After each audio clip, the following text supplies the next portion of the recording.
Paris, the city of light. From the Eiffel Tower to the Arc de Triomphe, this jewel of Europe is home to magnificent monuments that draw tourists from all over the world. Many of them come to gaze in wonder at the spectacular churches, like Notre Dame. But just a mile from that famed house of God sits another stunning place of worship, unknown to many. The Grand Mosque of Paris.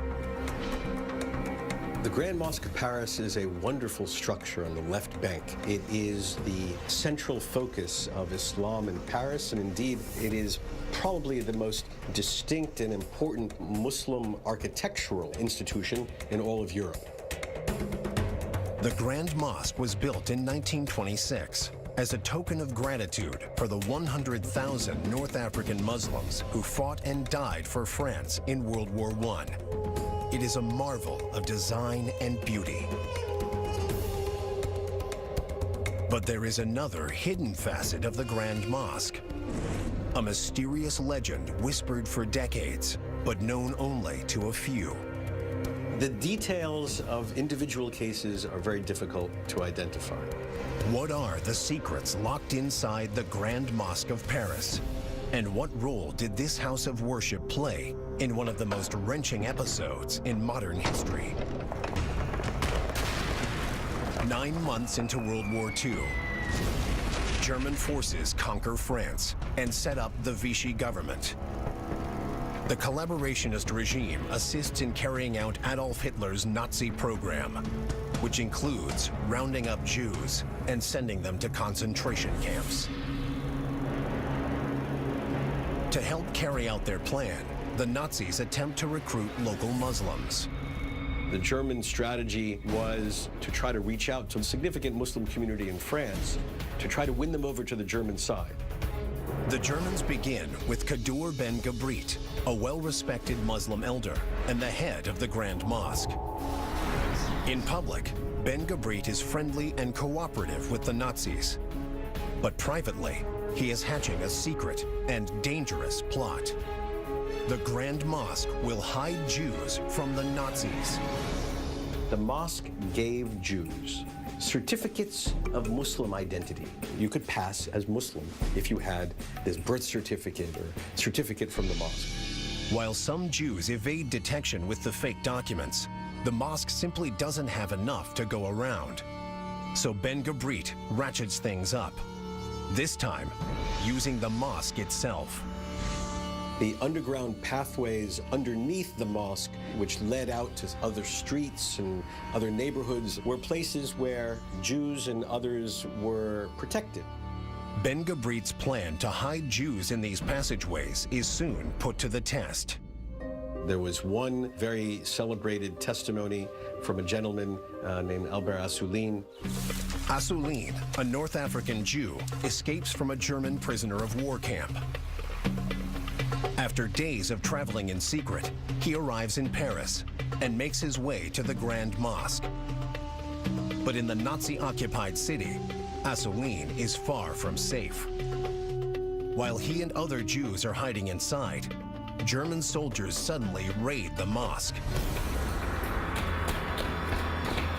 The mosque would trigger a series of lights that would flash when the Germans were about to enter the premises of the mosque, and Jews would recognize these lights and would find hiding places within the catacombs, behind closet doors.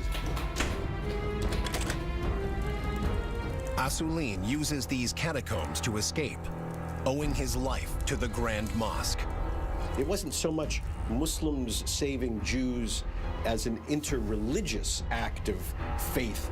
It was really Algerians and Moroccans and Tunisians helping other Algerians, Moroccans, and Tunisians despite a religious difference. But the mosque's commitment to saving Jews is about to face its greatest challenge yet.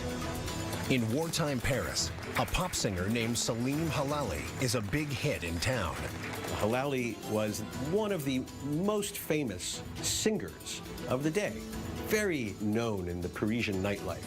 Halali is also a Jew. And when the Nazis decide to seize him, the Grand Mosque of Paris becomes his last desperate hope for survival.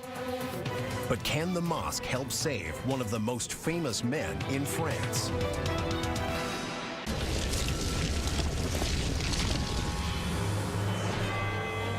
France, the Grand Mosque of Paris.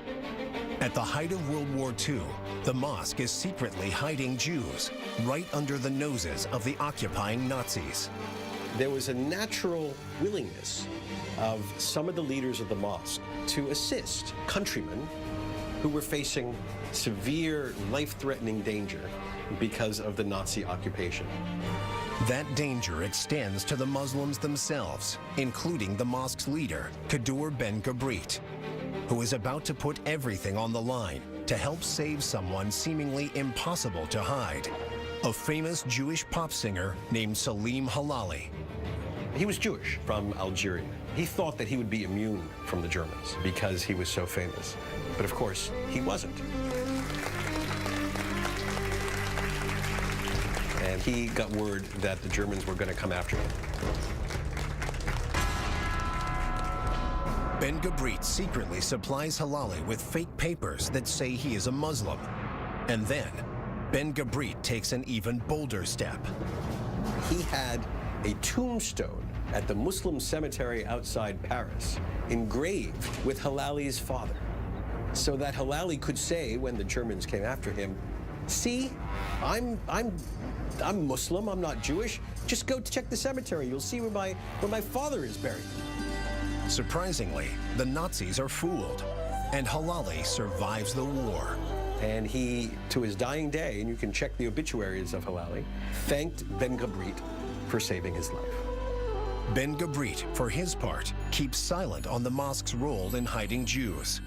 When he dies in 1954, he is buried in a wall of the mosque, taking the secrets of the rescue mission with him.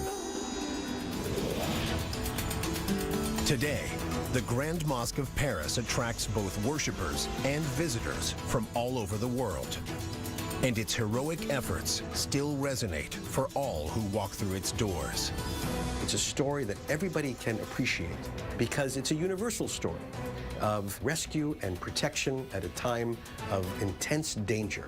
And that brings a very faraway culture right at home.